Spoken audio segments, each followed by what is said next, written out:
I did. You are saying they asked you for that part. So you go to 3 minutes. So the whole program is there in the subject. I'm asking you, in 1 hour and 30 minutes of the show, what happens to the 1 hour and 25 minutes? So therefore I'm asking you, was the recording compromised? The recording that you retrieved, is it compromised? Sometimes network is manual. So yes, network because it's internet.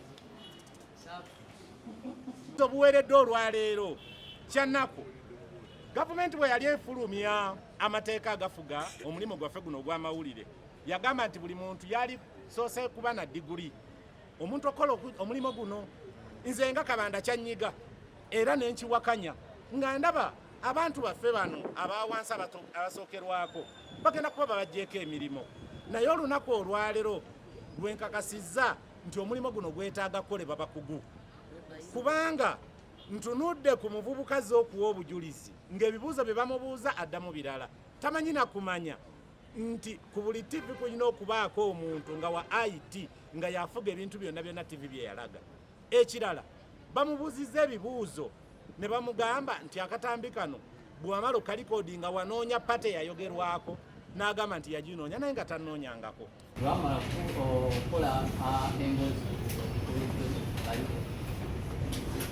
nakubira ku mwami Kabanda nga mubuuza balirako naye mwami Kabanda yaŋŋamba sigenda kuddamu. So ekirala munnamawulire talina kubaako na ludda nga nammwe bwe mbalaba wano nti ebbanga lyonna mukavalinga nze ne mugenda ne munoonya mukyala Nabukeera ne munoonya balooya be bonna buli omu n'awa sayidi ye naye yakulaga nti azze already ng'ayinako sayidi which is very bad. Now you and Nabukeera who lied this book, you or them, just say me or them. I just want to words. You will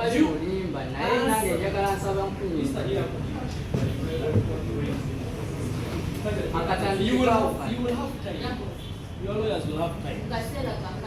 Just answer my question. I'm asking you. Yes. So you said you recorded the footage put it on the flash. That was played. They said they did. So now I'm asking you and them. Who like to just send me what they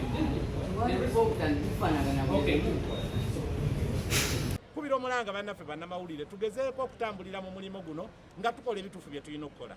Nkakasa nti mukyala Nabukeera kye yakola ekyokugulirira omujulizi waffe oli kooti n'eraga obwenkanya ye yagenda n'asala olukujjukujju bw'asala olukujjukujju olwo n'akola kye twaliyise diversion n'adivatinga n'agenda n'aleeta obujulizi bwe yali ayagala ng'abuyisa ate mu muntu omulala ekikoleddwa olwaleero naye nkakasa nti tulina balooya abakugu era looya waffe agezezzaako okuba ebituli mu bujulizi obwo nkakasa nti ffe tugenda kudda kufuna wiini yaffe. Nteekateeka ki eziriwo singa because tebannaba gusala muteeseteese ekisinga guba guddemu. Nze nkakasa nti kooti egenda kulaga bwerufu egenda kusingisa mukyala Nabukeera omusango kubanga yabba ekyokubiri yamenya mbadde mu dduuka lye ebbanga lyonna nga nkolerawo okuva 2016 lisiiti zonna nazireeta nenziraga kooti wano mukyala Nabukeera najja n'alimba kooti misanattuku nti agaba lisiiti nga tazigabangako kati buli kimu kyonna kyonna ffe tuzze tukikolera mu moonlight nga buli muntu yenna ayina akola ki alaba. Nze nkakasa nti ewatali kulonzalonza kwonna wano waliwo wiini yaffe teri kirala. Amanya gange Zekimani Morin Nakiria, Secretary General New Generation Traders Association mu ggwanga. Tulina essanyu nti amazima era abantu abateekateeka obulamuzi bateekateeka kituufu nnyo nti kituufu amazima gamala ne gakola ki ne gazooka era gamala ne galabika. Abasajja bano abaorganizing ekintu kino bakola kituufu nnyo. Tulabye abantu bano nga basamwasamwa kuba ku bintu bye mbadde nsuubira omuntu atayina kye yakola waba kugamba nti leeta enneewoozaako oyo oba oyina kuleeta nneewooza kubadde ebintu bye mbadde nsuubira mu kintu wano mbadde nsuubira okuleeta kaŋŋambe tendaasa agreement Nabukeera zaagabira bapangisa receipts abantu kwe basasulira ebintu ng'ebyo okukakasa nti ye muntu mwerufu n'ebyakola bya bwerufu n'ekyo omukisa omulungi nti mukugulirira okungi ate bamaze ne beekuba ki omupiira kubanga we baleeta omujulizi atamanyi nakyajulirako bannaye ekyewuunyisa kubanga omujulizi gwe baleese mu nnamawulire ze nasoma amawulire ekyewuunyisa effikisi z'amawulire zimanyi amawulire ogwenga mu nnamawulire olina woolina okubeera specialized art toyinza kubanga ointerviewinga kooti oba kaŋŋambe gwe okwata amawulire ga kooti naye nga tomanyi na bibuuzo byolina kubuuza bava mu kooti kaakati omwana ono ajja okuweerwa na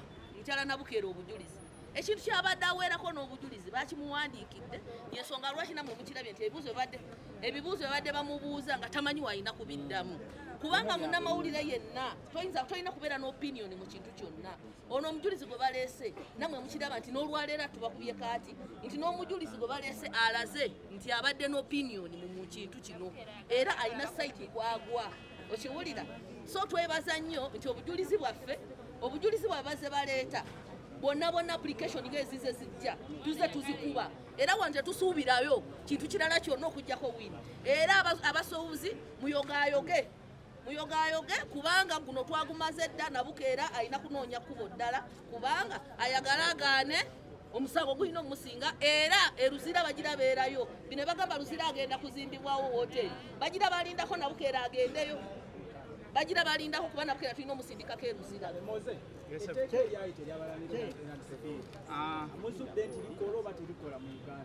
basebo ne banyabo nsooka okwebaza Katonda ffe tulabanga buli kimu kyonna etteeka ly'omupangisa ne Land Road lyombuuzizaako nti likola oba terikola ku ssaawa eno tukakasa bulungi ennyo nti nga mu Gwokutaano nga batuwadde judgment yaffe tugenda kukakasa oba kooti evuluga etteeka eryo oba likola kubanga ffe tukakasiza nga abapangisa tulaze sayidi yaffe entuufu okulaga nti abagagga bano tebatwala lisiiti ziraga nti tuli bapangisa baabwe ne teziriiko na muwendo tebatwala attendance agreement batukola byonna bye baagala era kooti eraze buli kimu kyonna ekiraga nti omugagga yennyini abadde yeegaana mwami Kabanda ntakolerako ngako ye KCCA yapuluvinga mwami Kabanda nti yali akolerako awo URA yapuluvinga mwami Kabanda ng'alaga nti aweerangawo income tax we so kati nga abagagga tulabanga bafere bayaaye bakuusa era ssente baziyise mu kubba bantu so nno twebaza nti n'obukuusa omugagga mukyala Nabukeera bulagidde ddala mu kooti kubanga yalimba kooti nti akatambi y'engeri gyali omugagga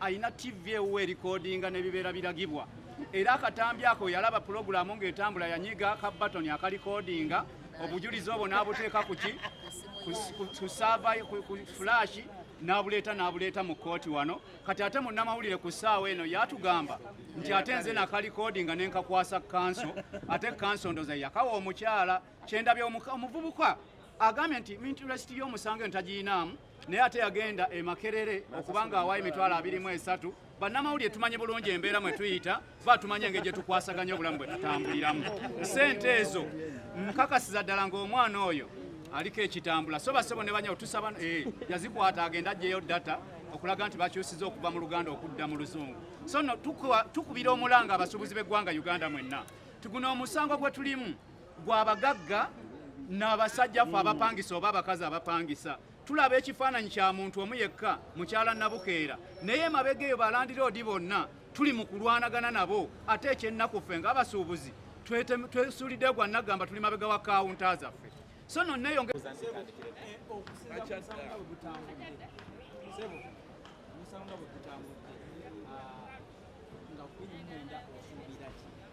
amanya agange nze John Kabanda ndi president wa FUTA Federation of Uganda Traders Association ate mu bibiina by'abasuubuzi ebya association z'ekyamani wa New Generation Traders mukyala Nabukeera yamenye edduuka lyange ng'ennaku z'omwezi 28 omwezi ogw'omusanvu 2020 nga twakava bwe tuti mu COVID nga sirina kye mukoze wabula yali agezaako okukanga abasuubuzi abalala asobole obbasasuza ssente zibataakolera mu bizimbe emyezi 4 egyali egya COVID mu mbeera efaanana bw'etyo mukyala Nabukeera yamenye edduuka lyange ebintu byonna n'abitwala oluvannyuma lw'okubba ebintu ebyo nga bwe mulaba nti abagagga bazibu bakwatwako wano naye nze nakola kyonna nga ndiko ne feva ya Katonda ne tugenda ntumugulako omusango ku poliisi era omusango ne gulanda paka kati we mugulaba mukyala Nabukeera nkakasa ebintu yabibba misana ng'ensi yonna eraba era twaleese wano abajulizi abasoba mu 10. Essawa zino wetwogerera tuzze tumuwangula applications ezisoba mu 6 zonna tuzze tuziwangula, era tukakasa nti ekitongole ekiramuzi nga bwe kizze kitambuza omulimo gwakyo tuli bakakafu nti tulina okufuna wiini yaffe. Nkowoola abasuubuzi bonna mu ggwanga lino okwetooloola nti eno ensonga si yange nga Kabanda, wabula y'Abannayuganda mwenna, kubanga buli muntu yenna atandikira mu kupangisa. Guno mulimo gw'obusuubuzi gukolebwa omwavu omugagga eyasoma n'atasoma. N'olwekyo nze nkowoola Bannayuganda mwenna, si basuubuzi ffekka, nti kano akaseera tulina okwerwanako tufune obwenkanya. I'm sure nti olunaku z'omwezi 29 tugenda kujja wano nga tufuna buwanguzi. Obuwanguzi bwaffe tugenda kujja okubunona wano. Ku nsonga eyo nkakasa abasuubuzi mwenna muveemu okweraliikirira kwolwo olunaku tulina okuŋŋaanira wano ffenna ng'abasuubuzi, mujje tunone obuwanguzi bwaffe. 29 Meeyi gwe mwezi ogwokutaano.